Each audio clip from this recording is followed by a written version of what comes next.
55.6% санал дэмжигдлээ.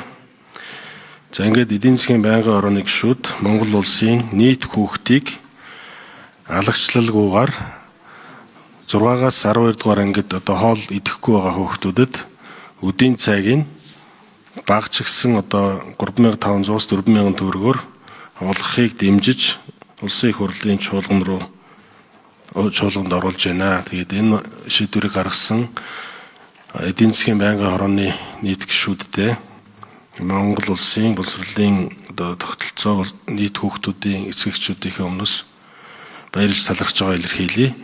За тэгээд зөвшөөрлийн олгочход бол арга нь олддог юм билээ. Тийм туршлагууд бас байдаг юм билээ аймагудаас.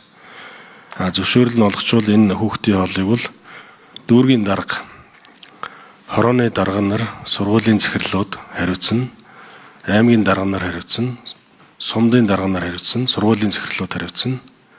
Тэгээ хүүхдүүдэд хооллолцоод баг энэ дүүргийнхээ хүүхдийг хооллолцоод дүүргийн дарга бас хоолнд орох.